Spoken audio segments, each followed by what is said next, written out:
What's up, everybody? It's David Beers here, 39-minute workout with David. Today we're talking about non-ab core drills, okay? So I always make the joke that primitive people never got down on the floor and did crunches, but they had really strong cores, right? So the concept that we have to get on the floor and do a crunch to have strong abs is totally crazy, absolute misnomer. We don't have to. I'm a fan of it. I think you should be a fan of doing some ab drills because it will help assist you recovering your core. But there's a lot of other ways we make the abs strong using kettlebells, much more so than you ever do from free weights and from machines. Machines, the absolute worst. There really isn't any reason to use them. They don't build functional strength. They're not gonna make your abs work. If you sit in a machine and do a bicep curl or do an overhead press, your abs do not have to engage. You're not stabilizing that muscle in real world, okay? So there's nothing, you go to it and in a track, you're pushing on something. Well, your abs don't have to control your body so that you're able to press it up overhead, right? If you're doing leg extensions or bicep curls or anything with free weights or machines, you're not really working your core. You're not having to control your trunk while you pick up weight. It's one of the crazy cool benefits of kettlebells is they don't really let you relax, so they work a lot more muscles all at once. So when I teach you moves today like a seated military press, which is in a seated position where you're pressing, you'd never think that makes sense that that's working your abs. And my challenge to you would be, try it, okay? And what you'll find is, man, did my core have to stabilize like crazy. Anytime you're picking up weight in an awkward way, meaning on one side of your body and your legs or arms are doing work, but your trunk has to stay tight to control you, you're building stronger abs in a functional way. Just like if I picked up a wheelbarrow and pushed it up a hill, or carried wood on one side, or held my baby while I'm making dinner with the other arm. Been there, done that, right? Even to the point where it feels like, that awful feeling when you hold them for 20 minutes and they won't let you put you down, but you're still cooking. So we're gonna talk about 6 different drills today that are gonna challenge your core that are part of my 39-minute workout program, okay? And by the way, check us out at onlinekettlebells.com for all things kettlebells. We have a great online kettlebell program there for people who can do that for just $20 a month. But I still love to post stuff here on YouTube with lots of shorter clips of workouts and how-to videos because I know a lot of you are looking for the right way to build functional strength and burn fat, and that's what I'm here to help you with. So let's get to the moves, and I'm gonna run down a handful of these, and then the cool thing is tomorrow I've got a workout for you. All this week I've been posting ab workouts. Well, tomorrow I'm posting a workout for you that's gonna be a mixture of some of the ab drills I've taught you, plus some of these non-ab core drills today, all right? So check that out, give that a shot. It's a 9-minute workout with a 1-minute rest in between. Nice, easy workout to get through. Try and keep up with me and my trainer, Christine, as we challenge you guys to that, okay? So first, our first move of the day is called a suitcase lunge. A suitcase lunge is picking up a weight on one side of my body. And anytime I'm picking up something on one side of my body, all right, I'm gonna pick up a 53-pound kettlebell. I'm gonna stand nice and tall, and I'm going to step back, touch my back knee, and then return to a standing position. Now, if I was just doing a lunge without weight, I'm gonna work my quads and my butt and some other muscles, but for the most part, that's what I'm gonna work. When you hold a heavy, and it needs to be heavy, bell on one side of your body, and I have to maintain good core, good tall spine position, and I come down, my oblique and my core are firing, which just means engaging, getting tight while I do that motion. It's stopping me from being a heap, which is what people look like when they don't engage the core, is they sort of, right? They sort of step back and they collapse, they heap over, they touch the bell to the floor, they do all that crap. What we want to do is have really good core control so that through the whole motion, if it's my hand and I step back, my spine is completely vertical through that whole motion, okay? That's what a suitcase lunge is gonna do. It's working that opposite oblique and the core to stay nice and stabilized. So that's that's move number 1, suitcase lunge. Grab a kettlebell or a dumbbell, preferably something over 25 pounds. If that sounds heavy, it's not. 10 pounds is not gonna challenge your core, okay? I'd say probably most women use 25 to 35 pounds in my program when they would do that, all right? Next move, you have to know the kettlebell swing, the two-hand swing, right? Two hands on one belt to do this. I always teach the two-hand swing and then the one-hand swing next, which is where I hold it in one hand and do the exact same motion. And then we learn the Darc swing, D-A-R-C. Darc is how I say it. Maybe some people do, maybe some people don't. I could care less.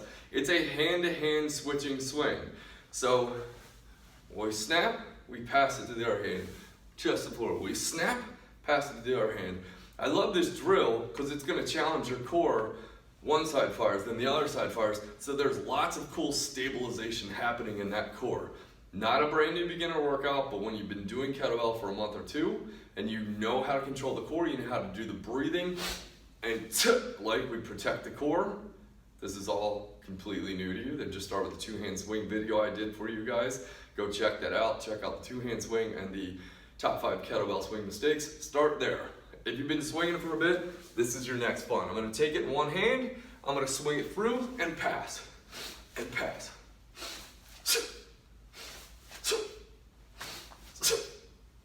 Okay, that's my Darc swing, hand-to-hand passes. My technique for that is that every time I come up, my palm comes up, and I go palm to palm and hand it off. So this one's going down, snap, this one comes up. So right at the top, my hand is always facing down when I go down. Right at the top, snap, it flips, and I touch, okay? So that's what's happening quickly in the air. The Darc swing, hand-to-hand swing, we go pass, and pass. Okay, so that's your Darc swing. Another good core stabilizer. The next one, we're gonna have 2 different one-legged moves. The one-legged deadlift and the one-legged row. Both are gonna work the abs, the core, for the exact same reason. They're gonna work your back muscles because in both of these positions, I'm gonna get into the one-legged deadlift motion. I'm going to push back by hinging at my hip. I'm gonna look forward so I stop falling over. I'm gonna hinge at my hip, I'm gonna control, the back muscles are gonna be cramped so my spine goes that way. Can you all see that? Right? I'm not this way, this is bad news, this is good. So chest out, butt out, and I'm gonna control. So now to even just hold that position, you can do that, right? Balance on one foot, push the hip back, lay your belly to your thigh, hold that position. Your abs have to engage to just hold that position. Now, I want you to add a bell into your hand, or 2 bells for the one-legged deadlift, and push down halfway down your shin and back up. That's gonna work your core a lot more because with the added weight, you have to stabilize all this. You have to use your core as one unit. When I say core, we're not talking about abs, we're talking about everything in a band all the way around you that protects your spine, keeps it where it belongs. So one-legged deadlift, you grab 2 bells, you stand up nice and tall. I'm gonna show you this from the front and the side. I'm holding 2 bells down by my side. My goal is to get them halfway down my shin without bending my spine. I only bend in the hips. So I'm gonna look 5 feet in front of me. I'm gonna push my hips back, halfway down my shin, drive up. You can go to the floor if you have more flexibility, but a lot of people when they get halfway down, like I can come down and tap the floor and then drive forward. That's fine if you have the mobility to get there. If you don't, a lot of times people will get to here and then I don't even want to show it to you. They'll get to here good and then they'll collapse to get all the way down. That's problematic. We don't want to do that. That's going to hurt you. That's not going to help you, okay? So start halfway down the shin. So just from the side so you see it one more time, I'm going to push my chest to the floor and drive my hips forward. I'll go all the way to the floor for you to see that, guys. Push your chest to the floor, touch. I'm focusing forward, I'm gonna drive my hip forward. Now the biggest mover we're working on there is our hamstring and our booty, but like I just demonstrated, we're also gonna use the core heavily in that move. We love hitting the core in tons and tons of different angles, okay? Not just our crunches. Next one is the one-legged row. It's the same position. But now I'm gonna hold 1 bell. So if it's in my right hand, I'm gonna push my right foot back. Same leg is up, and I'm gonna hold that one-legged deadlift position, and from there I'm just gonna row right towards, I'm gonna row right towards my belly. I don't edit outtakes out, folks, because quite frankly, that's fitness, man. Like, you're gonna do things that you're gonna go to pick up the bell and you're gonna lose balance. You're gonna be like, oh God, it's just me, I'm so bad. And it's like, no, heck no. Every time I do these moves, you'll see me struggle to fight with balance. That's just the reality of the moves, is that's what it's supposed to do. We're challenging your stabilizing muscles, okay? So, stand up tall, hinge at the hips, row towards the belly button. That's your one-legged row. Love to do that motion. The one thing I'll say about the one-legged row, I need you to get to where your spine is fairly parallel to the floor. If you're really this vertical, it's not gonna work. It's not gonna work your stabilizers in your core. I need you to get pushed back, so that my chest is really to the floor and my spine's somewhat parallel to the floor. Not literally that flat, that's gonna be tough, but you know, close, okay? So that's your one-legged deadlift and your one-legged row. Now we're gonna go to a seated press. And again, I said you're probably going, well, how the hell is a pressing motion gonna make my abs stronger? I'm gonna show you why. A seated press, I'm gonna sit with my legs really out wide. My inflexible dudes, and sometimes women, but a lot of my dudes, cannot freaking sit like this because I got no flexibility in the hamstrings. We need to fix that or we're gonna get injured, okay? So we're gonna sit in a position where our legs are flat out and my chest is tall. What you can't see from the side is I am not slumped. I'm not slumped ever in kettlebells, but I am not slumped. I'm sitting nice and tall, so I'm pushing my butt bones into the floor and pushing my chest here up to the sky.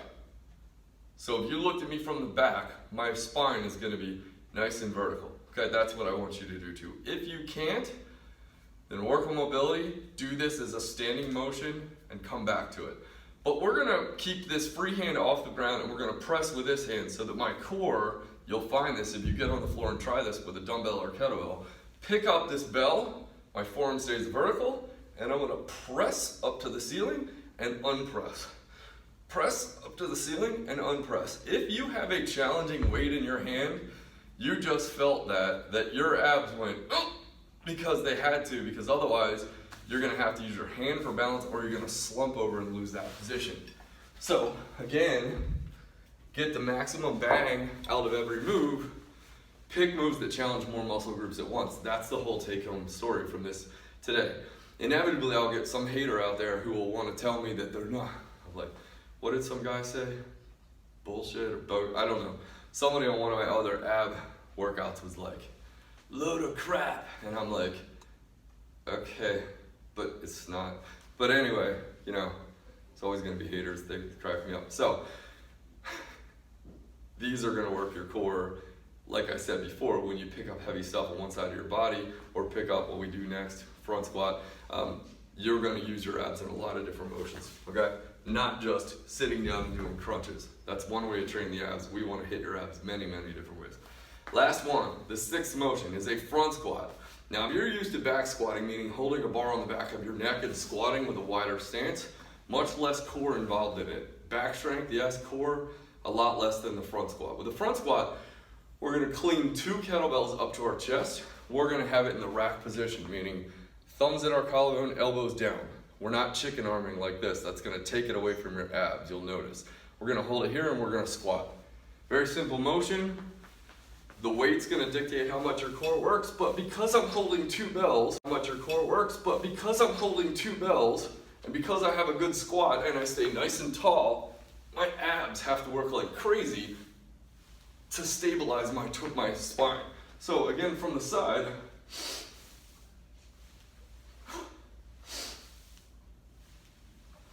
right? That is my front squat.